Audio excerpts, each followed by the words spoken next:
Halo,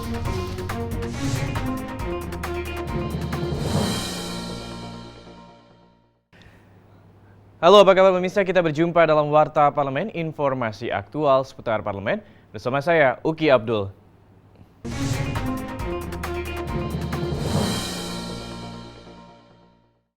Warta Parlemen kita awali dengan informasi dari Badan Legislasi DPR RI. Terkait banyaknya permasalahan terkait penyaluran dana desa di sejumlah daerah, Badan Legislasi DPR RI meminta kepada pemerintah agar dana desa disalurkan langsung ke kas desa, agar dana tersebut segera terserap untuk pembangunan di desa. Kita simak informasi selengkapnya.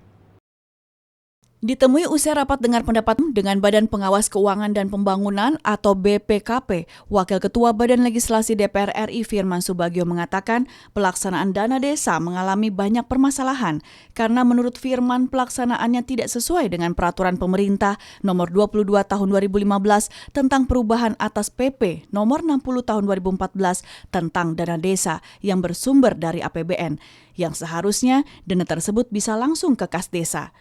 Firman menjelaskan Badan Legislasi DPR mengundang BPKP untuk mengetahui akar permasalahan mengenai penyaluran dana desa di daerah-daerah. Firman berpendapat terlalu lambatnya penyerapan dana desa akibat anggaran tersebut mengendap terlebih dahulu di rekening kas kabupaten kota sebelum disalurkan ke desa-desa. Yang kita tanyakan tadi adalah kenapa itu harus two step. Two step artinya masuk ke kabupaten, kabupaten baru kepada desa. Nah, BPKP sendiri juga sudah menyampaikan bahwa dia sudah membuat satu sistem aplikasi tentang tata kelola keuangan desa. Nah, tata kelola keuangan desa ini yang sudah disampaikan tadi adalah dalam rangka untuk memudahkan jangan sampai nanti ada kesalahpahaman atau kesalahan-kesalahan terhadap tata kelola keuangan desa. Anggota Badan Legislasi DPR RI, Neng EM Marhama Zulfa, menilai pengelolaan dana desa hingga saat ini belum optimal karena dana desa yang berasal dari pusat tersebut tidak langsung ke kas desa sebagai pihak yang akan menggunakan anggaran tersebut. Neng EM mengatakan penggunaan anggaran tersebut sesuai Undang-Undang Nomor 6 Tahun 2014 yang bertanggung jawab adalah Kementerian Desa. Namun dalam pelaksanaannya, dana tersebut mampir di pemerintahan daerah atau Pemda, sehingga penyaluran dana desa tidak lancar sesuai keinginan pemerintah.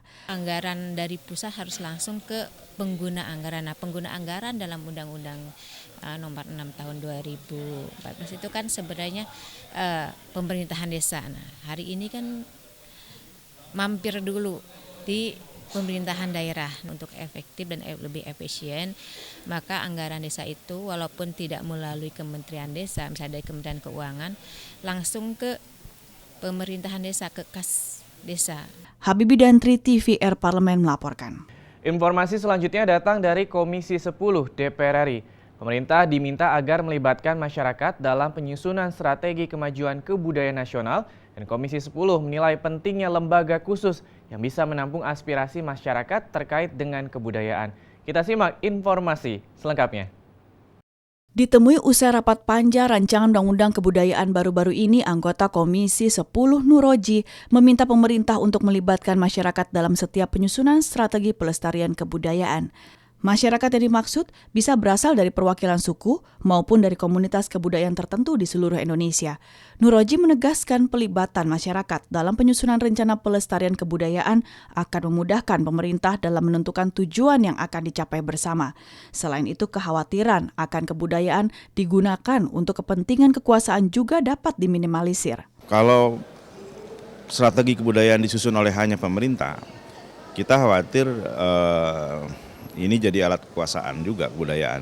Itu dengan mudah misalkan satu suku diabaikan atau satu daerah diabaikan ya tanpa melihat kesatuan dari kita NKRI dan kebinekaan kita. Maka itu kita minta pemerintah harus membuka diri dalam menyusun strategi pemajuan kebudayaan ini dengan membentuk badan tadi. Anggota Komisi 10 Mujib Rohmat mengatakan, pentingnya dibentuk sebuah lembaga khusus yang bertujuan untuk mempercepat proses kemajuan budaya. Karena menurutnya kebudayaan itu suatu hal yang sangat kompleks, bukan hanya berkaitan dengan kesenian dan benda-benda seni, namun juga berkaitan dengan adat istiadat dan pola pikir. Adalah kita merasa pentingnya ada sebuah lembaga yang bersifat independen. Nah, soal nanti formatnya seperti apa itu akan dirumuskan kembali. Tapi pada dasarnya adalah pikiran-pikiran tentang kebudayaan, memajukan kebudayaan ini akan datang dari daerah dan kemudian akan difasilitasi oleh pemerintah. Hingga dengan demikian kebebasan berekspresi dari masyarakat itu akan tertampung dengan cukup baik. Nur Fuad dan Ridwan, TVR Parlemen melaporkan. Warta Parlemen kita tutup dengan informasi dari Komisi 11 DPR RI yang mendesak Lembaga Pembiayaan Ekspor Indonesia atau LPEI untuk memfasilitasi pembiayaan untuk sektor usaha mikro, kecil, dan menengah agar produk-produk UMKM Indonesia dapat bersaing di pasar internasional. Kita simak informasi selengkapnya. Komisi 11 DPR RI menggelar rapat dengar pendapat dengan Lembaga Pembiayaan Ekspor Indonesia atau LPEI. Ditemui usai rapat, anggota Komisi 11 DPR RI Amir Uskara mengkritisi rendahnya pembiayaan ekspor yang dilakukan oleh LPEI untuk sektor UMKM yang hanya memiliki porsi sekitar 2% dari total pembiayaan ekspor yang dilakukan LPEI pada tahun 2016 yang mencapai 10 miliar US dollar. Amir mengatakan dalam 5 tahun terakhir volume ekspor Indonesia terus menurun yang disebabkan oleh perekonomian dunia yang kurang menentu.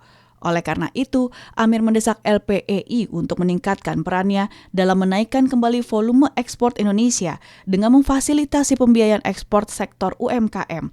Ternyata pembiayaan untuk UMKM itu hanya sekitar 2% dari pembiayaan yang mereka keluarkan untuk tahun 2016. Sebagian besar adalah untuk korporasi-korporasi yang memang selama ini sudah mendapatkan pembiayaan dari lembaga lain.